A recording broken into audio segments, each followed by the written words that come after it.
God of War ended in God of War 3. God of War 3 was meant to be the end of Kratos' journey. Of course, that would be the end of a very popular Sony franchise, and this caused Santa Monica to create a chapter of the story that takes place before the original game's story, and even before Chains of Olympus.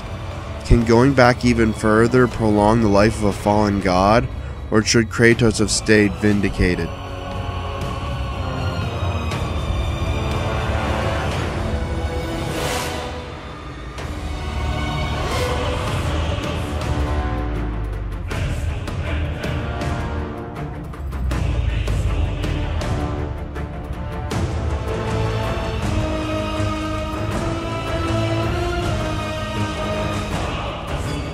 Kratos has been imprisoned by the Furies, a group of 3 godlike women in charge of a large prison made out of a large creature.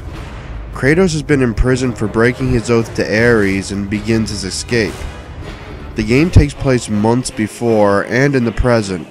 In the months before, Kratos is shown to be living in fantasies created by the Furies themselves, and he sets out to kill them in order to break the illusions surrounding him.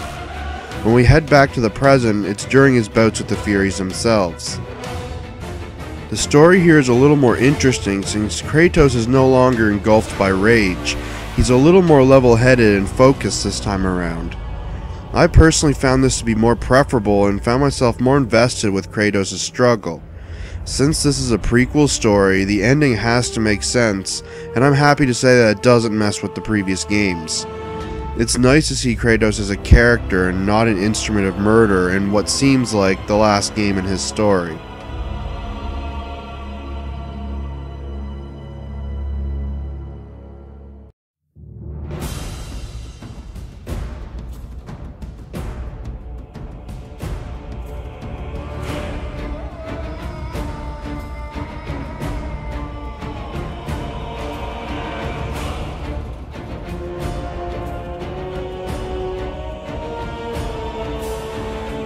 The gameplay here has actually seen the most changes than in any of the other games. Combat plays the same for the most part, but grappling has been changed, basic combos have been changed, and a side weapon system has been implemented.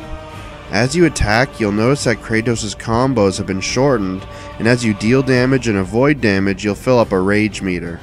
When this rage meter is full, Kratos' combos become extended and more powerful, making it rewarding to build up your combo meter. The grappling is now linked to the R1 button, and some enemies can be grabbed without an indicator. The indicator here is a white or red line above a weakened enemy, and when grappled you either perform a special action when white, or a brutal finisher when red. When an applicable enemy has been grappled, you can either slash at them or other enemies and throw them at the enemies. The grappling system works much better here since Kratos throws a blade to grapple from a distance. The grappling is also used to pull some levers as well. The side weapon system is a little less useful. Some enemies drop their weapons or you can find them in the environment, and they are assigned to the now vacant circle button. By default, the circle button does what's called a Spartan kick, and this kick disrupts an enemy and throws them off guard. I never really found myself using these weapons much, making them a very optional system. Second weapons such as the Blade of Olympus have been swapped with different elements for your blades, which add some neat effects to your attacks. You can still upgrade your weapons in the elements and they still do what you expect. The level design is similar and still linear, but the puzzles have been vastly improved. The special abilities you get can be used in combat for short benefits, but they are put to great use in the puzzles. I never thought I'd see the day when I'd complement the puzzles in a God of War game. They are well thought out and a joy to figure out. They aren't mind-blowing, but we are closer to seeing Portal levels of puzzles in our action games. The boss battles are still excellent, and the scope of the game is as large as God of War 3, but also on a more personal scale. Overall, this is the best playing God of War game, and it's close to becoming something more.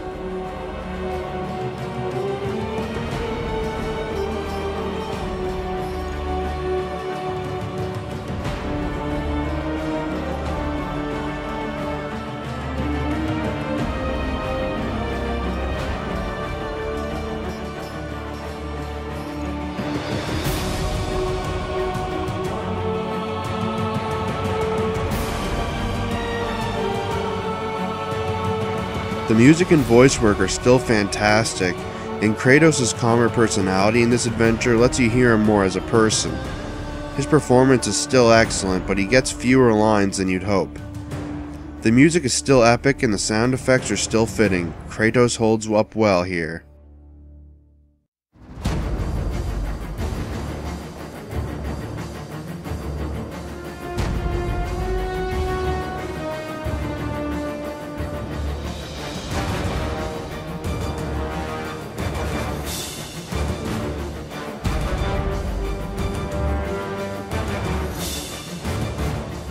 The visuals are the best of the series, as they should be, but they are well beyond most games on the market.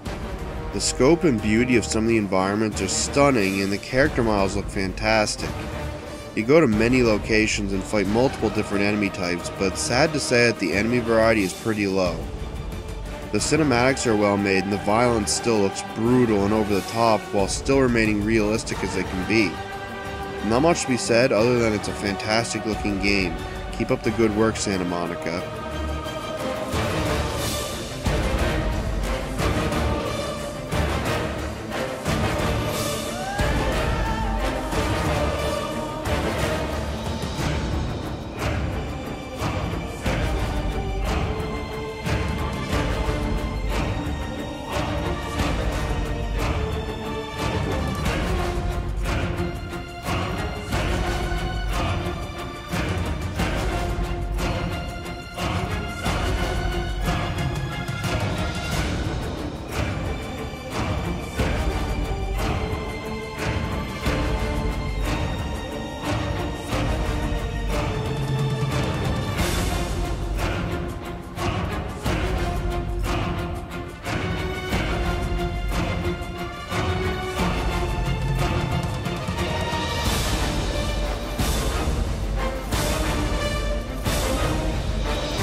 Overall, God of War Ascension is a fantastic start to the series.